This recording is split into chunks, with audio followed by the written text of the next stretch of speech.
All right, hello everyone. Welcome back to another one of our creature features brought to you by the Reptile Zoo. And I'm Michael. You might notice I might be missing someone today, but he's not in my hands. He's down here. Let's take a look. Today we brought with us a very, very special friend. This is one of our Aldabra tortoises.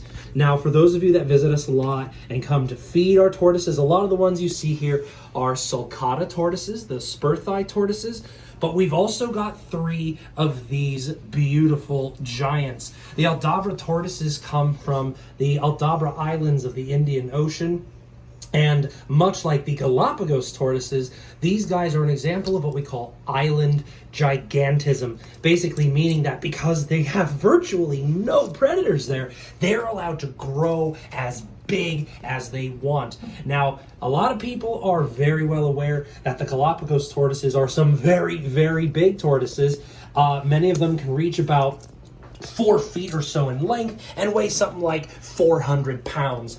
Well, for those of you that thought that was the biggest tortoise in the world, I've got news for you. The Aldabra actually beats the Galapagos in size. And it's not, I don't know 100% exactly what the record is for these, but they do get larger. They can reach something like 5 feet in length, and they'll weigh like 600 pounds or more, which is insane. I mean, this guy's like a walking tank at that point.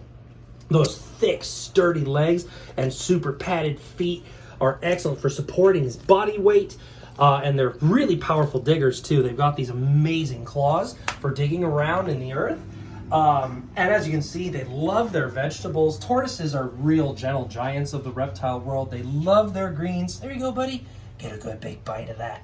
So they'll eat their cucumbers and zucchinis and squashes, flowers and various fruits. Of course, one of their top favorites is grass. So if you've got a tortoise stomping around your backyard, you might notice some patches missing after a while. And they are some real eating machines. They also get just about all the water they need from their food. And that's another reason why a cucumber is a great choice, because of course cucumber's loaded with water. You gotta watch my fingers. That's not the food, it's right here.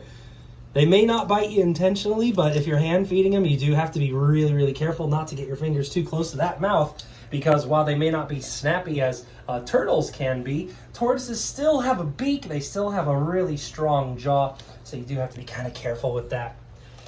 And now Aldabras, in some cases, may look pretty similar to those Galapagos tortoises I mentioned earlier. I mean, the size, the color, they're very, very similar, but there is one little feature that does help them stand out a little bit, and that's this one tiny little scoot of the shell right here. It's this little scale that grows in between these two here. And the Aldabras get those, but the Galapagos tortoises do not. So that's one way that you can tell. Well, come here, bud, you're all right. He's like, man, I got places to go, but okay, if you keep feeding me, I'll stay. One thing that I tend to hear a lot of, people think that tortoises can just pop out of their shell whenever they want. And unfortunately for the tortoise, that's not true.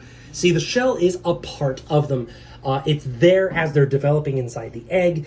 It is there when they're born. It grows with them their entire life. You can even see little kind of like growth sections. It's not quite the same as what you get on a tree where it's like, oh, each ring equals like a year of their life. It's not quite how it works. But this does give you kind of some idea of how old the animal is. It's just not an exact science. But this is what's going to be with him his entire life. It's like a part of his skin almost. It's like an armored skin.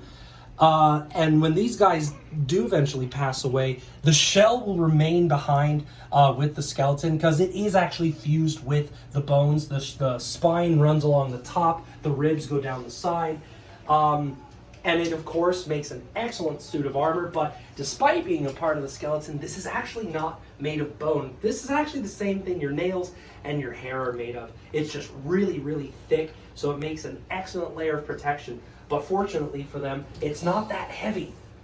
It's just that great big hulking body that's inside there that makes them so heavy. But you gotta admit, whether you're a tortoise lover or not, it is a really incredible animal. And one thing too that I love about them is just that face. They do kind of have this very wise and peaceful look to them, don't they? And they do love a good little neck scratch there. Oh my God, you wouldn't believe how soft this all is right here. It's crazy how soft this is. Kind of feels like my grandpa's hand. Such a cool experience. All right, guys. Well, I think that's about it for this video, and we're really happy to have brought this to you, but we've still got a whole lot more coming at you. We're just excited to bring more stuff to you. We've got so many animals we want to show you, but you got to stay tuned. Keep watching out for our other creature features that are coming up in the future. So keep an eye out, and we'll see you in the next video. Take care.